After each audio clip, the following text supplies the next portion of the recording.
Salve, salve, China Azul! Está começando mais um Páginas Heróicas, o podcast diário do Cruzeiro. Eu sou Ivo Chagas e convido você a acompanhar mais um episódio. Nos siga nas nossas redes sociais, pessoal, no X antigo Twitter, @Página Heroicast, enquanto no Instagram, Páginas Heroicas Cash. YouTube é a mesma coisa, Páginas Heroicas Cash. Inclusive, aproveitando aqui, se você ainda não é inscrito no canal do YouTube, inscreva-se lá, dê a curtida, compartilhe lá no YouTube também. Isso acaba ajudando a gente a crescer lá no YouTube. Também compartilhem os episódios aqui no Spotify, isso acaba fazendo com que nós consigamos chegar a mais cruzeirenses. Eu sempre repito, o nosso projeto, nossa intenção aqui é de chegar cada vez mais a mais cruzeirenses para que a gente consiga crescer aqui o nosso projeto e consigamos também trazer novas ambições, eu diria, né? Que seria, como eu sempre digo, que é vocês, a minha maior ambição é fazer com que exista aqui um podcast colaborativo com vocês, um de vocês aí, ouvintes, vindo aqui falar comigo, ou bater papo, né? Uma mesa redonda, com cruzeirenses aí que entendam até muito mais de Cruzeiro do que eu, e aí a gente pode fazer aí algumas coisas interessantes para 2024. Bom, antes de começarmos aqui a falar do pós-jogo, né? Desse 0-0 do Cruzeiro lá em Quito, eu queria explicar também o motivo por eu estar gravando esse episódio apenas hoje, é porque o jogo aqui em Portugal, ele começou à meia-noite. Aliás, minto, começou à 1 da manhã. Era para começar à meia-noite. Inclusive, eu tava com isso na cabeça, só que mudou o horário. Então agora são 4 horas de diferença para o Brasil. Começou à 1 da manhã aqui em Portugal, significando que o jogo terminaria ali às 3 da manhã e eu não conseguiria mais gravar o podcast, eu nem consegui ver o jogo todo. Inclusive, vou passar já na imagem que tá aqui, né? O Software Score. Primeiro tempo eu assisti e achei o Cruzeiro nos primeiros momentos bem. O Cruzeiro jogou bem, né? Jogou muito bem naquele primeiro momento. O Vital fez uma partida excepcional nos primeiros momentos ali, até a metade do primeiro tempo, depois se apagou muito. O Cruzeiro foi bem, mas peca naquilo que o Cruzeiro sempre peca, que é a capacidade no terço final de fazer chegar a bola no centroavante, em alguém ali em posição de finalizar bem. Né? O Cruzeiro peca muito nisso. Houve alguns lances mais agudos do Cruzeiro, mas nada que tivesse sido ali uma grande chance nesse primeiro tempo. O Cruzeiro não jogou bem, só nos primeiros momentos mesmo. Depois, a equipe da Católica ganhou em termos físicos ali o jogo e passou a trazer muito mais perigo ao gol do Rafael do que o Cruzeiro ao gol do também Rafael Tomo, né? Rafael Romo, o goleiro da Católica. Né? O Cruzeiro vem a campo com Rafael, Williams, Eivaldo, Neres, Lucas Vichalba, Ramiro, Felipe Machado, Matheus Vital, José Cifuentes, Rafael Elias e Álvaro Barreal. E aí, já falando das atuações aqui, antes eu vou falar do time também da Católica, né, que veio com Rafael Romo, Gregory Anangonó, Exxon Vaencilha, Fausto Grillo, Lion Lor, Kevin Minda, Facundo Martinez que é experiente já, ele tá no time da Universitário há mais de 10 anos, né? Depois a gente tem o Ismael Dias, Luciano Nieto, Kevin Quevedo e John Cifuente, que é aquele fortão, aquele até gordão mesmo, mas um jogador assim perigosíssimo. E aí, pessoal, o que eu vejo, o que eu vi desse primeiro tempo, confesso que não vi o segundo tempo, tá? Assisti um pouquinho agora dos lances agora de manhã aqui para tentar trazer alguma coisa para vocês. Eu não consegui assistir o segundo tempo, tava realmente muito tarde, não consegui mesmo, tava muito cansado. E o que eu vi do primeiro tempo foi um Cruzeiro incisivo no início e um Cruzeiro que sentiu muito, talvez, a altitude. E no segundo tempo, pelos lances que eu vi, o time do Cruzeiro estava extenuado, estava realmente muito, muito, muito, muito, muito cansado ali no finalzinho, principalmente. Tanto que as grandes chances do segundo tempo foram da Católica, que dominou o jogo, né, no segundo tempo, impôs-se fisicamente falando. Claro, estão acostumados com isso. O que eu senti, inclusive, foi o seguinte: que a Católica deixou o Cruzeiro jogar no início justamente para deixar o Cruzeiro cansar. E aí, a partir do momento que o Cruzeiro cansou, eles conseguiram ir para cima e acho que o empate até ficou bom para nós. Pelo que eu vi, ficou bom. Tivemos uma chance, tem uma chance ali com o Barreal, que eu acho que o Barreal não poderia ter perdido aquela chance no segundo tempo. Chance realmente de sair com um resultado positivo e a gente acabou perdendo. Mas dentro daquilo que foi o jogo, dentro daquilo que foi a proposta, o Cruzeiro até que saiu com um resultado bom. Eu até falei isso antes, né? Que se fosse para ir com um time mistão, que a gente pelo menos conseguisse um empate, conseguimos. Não é de todo ruim. Eu acho que esse é o jogo mais difícil dessa fase de grupos, não pela qualidade técnica do adversário, mas sim por todas as questões que envolvem jogar num ambiente como o de Quito, de altitude. A gente sabe que é difícil, a gente sabe que é complicado, né? Por exemplo, a LDU é uma equipe que sempre deu trabalho às equipes brasileiras. A LDU é uma equipe muito forte. Então, eu acho que isso acaba sendo positivo. A gente sair com um ponto de Quito não é mal. Agora, serve também para a gente analisar uma coisa do Cruzeiro, né? O Cruzeiro precisa de reforços. A verdade é que a gente não vai aguentar essa tabela que a gente tem sem reforços. Por quê? Porque a gente não tem, principalmente do ponto de vista do ataque, opções para fazer mudar um jogo. Opções para substituir jogadores que talvez estejam muito cansados. A gente não tem. O Rafael Elias, eu não vejo o Rafael. Até que não foi mal, mas eu não vejo o Rafael Elias como um jogador que vai ser uma solução quando o Dineno não estiver. Não é. Difícil. Difícil o Rafael Elias chegar para ser um jogador realmente útil para o Cruzeiro. Eu não consigo ver. Não consigo ver. O próprio Vital, como eu disse, foi bem. Mas daquele jeito. Também não vejo, não consigo ver o Vital como alguém que tem uma opção para o Cruzeiro, uma opção válida para o Cruzeiro. Eu acho que esse time que entrou em campo, até acho bom o Ramiro voltar, porque eu acho que o Ramiro pode ser importante. O Cifuentes esperava muito mais dele, né? Esperava muito mais do Cifuentes, até porque ele jogava em casa, ele jogava em Quito, ele jogava onde ele sempre jogou, e eu não vi ali uma grande, como eu vou dizer, atuação física dele mesmo, que eu esperava isso, até uma imposição maior dele em relação aos outros cruzeirenses, né? Não vi isso do Cifuentes, pelo menos não no primeiro tempo, não sei se no segundo tempo a coisa mudou. Quem entrou no segundo tempo foi o Marlon no lugar do Barreal, né? Depois o Matheus Pereira no lugar do Vital, Romero no lugar do Ramiro, Rafa Silva no lugar do Rafael Elias, o Papagaio, que estava lesionado, tá lesionado, a gente não sabe a extensão dessa lesão. E o João Marcelo no lugar do Zé Ivaldo, que aí é o que mais me preocupa. O que aconteceu com o Zé Ivaldo? Procurei hoje notícias pela manhã. Ontem também. Ontem não. Hoje, quando acordei pela manhã, procurei agora antes de gravar o podcast também. São 11h30 aqui de Lisboa, nesse momento, né? 8h30 do Brasil. Não, 7h30 do Brasil. Então, não sei ao certo o que aconteceu com o Zé Ivaldo. Não tem nada informando o que aconteceu com o Zé Ivaldo. Então, preocupa muito. Se o Zé Ivaldo não estiver apto a jogar o clássico, é um golpe muito duro para o Cruzeiro. A gente viu o que o Zé Ivaldo fez ao anular completamente o Hulk no primeiro jogo. Quando o Zé Ivaldo entrou em campo, o Cruzeiro mudou totalmente aquilo que era o seu estilo de jogo defensivo e passou a ser um time muito mais bem postado na defesa e capaz de fazer também boas atuações com toque de bola a partir da defesa. Mudou totalmente o rumo do jogo a entrada do Zé Ivaldo. Se o Zé Ivaldo saiu de campo machucado e não conseguir jogar o clássico do domingo, é um grande, imenso problema para o Cruzeiro. Repito, imenso problema para o Cruzeiro. Assusta. Porque aí a gente vai ter que jogar com o Neres.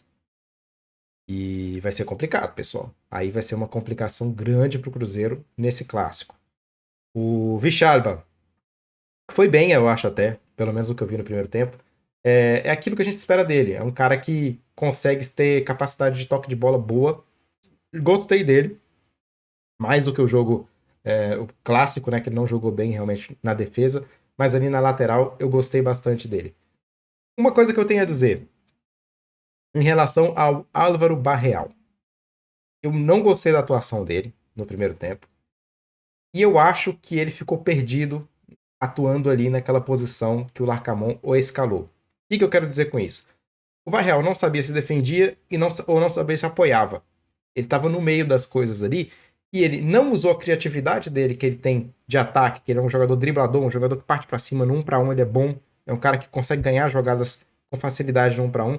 Ele não teve essa liberdade de jogar assim e também não teve ou seja, aquela posição de ala mais defensivo. Ele ficou no meio termo e eu acho que aí ele se perdeu. Ele nem apoiou muito, ele também nem defendeu muito, fez uma posição ali que para mim sacrifica o jogador. Era algo que o O Larcamon sempre fez muito com o Robert. Para mim, queimou totalmente o Robert nesse início de ano. O menino, você tá vendo que ele nem entra mais em campo, né? Hoje, por exemplo, tava no banco, por que não entrou o menino?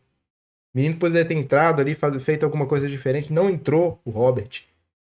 E, inclusive, entrou no lugar do Rafa Elias, entrou o Rafa Silva. Então, assim, pra mim queimou totalmente o Robert. Essa coisa de não atacar e nem defender, nem saber. É ruim, pra mim é péssimo. Isso não é nem efetivo e também queima os jogadores. O Barreal tá acostumado a essa função, porque ele também é um jogador mais defensivo em algumas situações. Ele pode atuar assim. Mas eu acho que ele fica perdido ao não saber o que de fato se esperar dele. Porque houve muitas ocasiões em que ele estava ali no ataque e poderia ter feito um lance mais incisivo. Um para um, puxar, fazer um drible qualquer, mas parecia que ele estava retraído, trancado e não conseguia fazer isso. Talvez por uma questão de posicionamento, talvez por uma questão do que o Larcamon realmente tem instruído ao jogador. A gente não pode saber isso, não tem como a gente saber isso. Mas eu imagino que o Barreal tenha sido, sim, muito prejudicado por um esquema de jogo que o Larcamon insiste em fazer. É um esquema de jogo que, para mim, sacrifica muito esses jogadores pelas pontas. Que eles não são nem pontas, nem extremos, né? Que, como se diz aqui em Portugal, mas pontas, como se diz no Brasil, e nem alas. Então eles não existe ali um padrão de jogo definido para essas pessoas que jogam aí. O Ramiro, ok, que ficou mais defensivo, estava mais nítido isso. Agora o Barreal, que deveria ser mais ofensivo, porque ele faz a função ali que era do Arthur Gomes, né, que é um jogador mais ofensivo mesmo. Eu acho que o Barreal ficou ali com uma âncora no pé, nas pernas, no primeiro tempo pelo menos. No segundo tempo eu vi que ele teve aquele lance, chutou mal, né, chutou em cima do goleiro, poderia ter feito o gol ali. Mas eu senti um pouco o Barreal ali preso em campo. Uma âncora ali, um cara que poderia ter dado velocidade, uma coisa diferente. Eu não gostei, não. Bom, vamos até fazer aqui uma comparação interessante aqui, ó. Aqui, não sei se vocês conseguem ver, deixa eu tentar ampliar aqui. Acho que vocês vão conseguir ver aqui. No primeiro tempo da partida, a posse de bola da Católica foi de 51% e 49% o Cruzeiro, tá? E o Cruzeiro chutou apenas 2 vezes ao gol, enquanto a Católica chutou 7, né? Chutes no gol, 1 para a Católica, 0 para o Cruzeiro. Chutes fora, 4 para a Católica, 2 para o Cruzeiro. Bloqueados, 2 Católica, 0 Cruzeiro. Escanteios, 3 para a Católica, nenhum para o Cruzeiro. 2 impedimentos para o Cruzeiro, nenhum para a Católica. Amarelos, 1 para a Católica, nenhum para o Cruzeiro. Faltas 7-6. Aqui já não importa muito, né? Lá, lances laterais, lançamentos laterais e tiro de meta, isso aqui não importa muito. Nenhuma grande chance para nenhum dos times. Então, assim, esses outros critérios aqui já não importam tanto. Vamos agora ao segundo tempo. E aí a gente viu um domínio completo da Católica, né? 67% de posse de bola, 7 chutes contra 2. O Cruzeiro, pelo menos, jogou os 2 no gol, né? Por exemplo, aquele do Barreal, que foi em cima do goleiro. Enquanto a Católica errou praticamente todos os chutes, porque eles abusavam muito daqueles chutes de fora da área, que o Cruzeiro não usou essa possibilidade, né? Por que não colocou o Lucas Silva nesse jogo? Esse jogo era pro Lucas Silva entrar e tentar chutar uma bola de fora da área, quem sabe fazer um gol assim. Não houve esse tipo de tentativa, né? Aí, escanteios também 4-0 para eles, impedimentos 1-1, um cartão amarelo pro Cruzeiro, que foi do Zé Ivaldo, 6 faltas contra 3, laterais aqui 16-6, tiros de meta 7-2, né? Tanto de bola que a Católica jogou para fora, o Cruzeiro teve muitos tiros de metas. Uma grande chance pro Cruzeiro, que foi a chance que o Barreal perdeu aquele gol, que foi uma grande chance realmente. E aí, é isso. Cruzeiro com poucos passes certos também, ó. Vamos colocar aqui no jogo inteiro agora? Vamos mudar aqui o critério para o jogo inteiro? Isso é um fator aqui que para mim é muito complicado. 81% de passes certos. Você viu que no primeiro tempo o Cruzeiro teve muito mais acerto em termos de passes. Muito pelo início, né? 82% de passes certos. 179, muito parecido inclusive com o Católica. Mas aí que no segundo tempo o Cruzeiro errou muito passe, ó.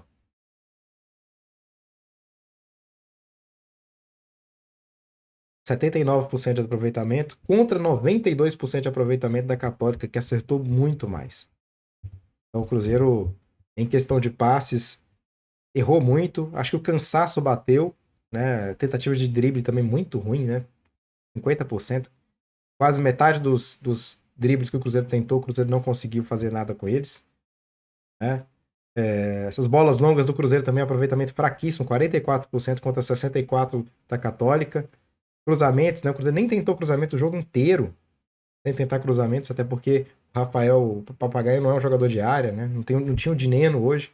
Então, o Cruzeiro nem tentou um cruzamento, uma jogada assim na área mais incisiva, não teve isso.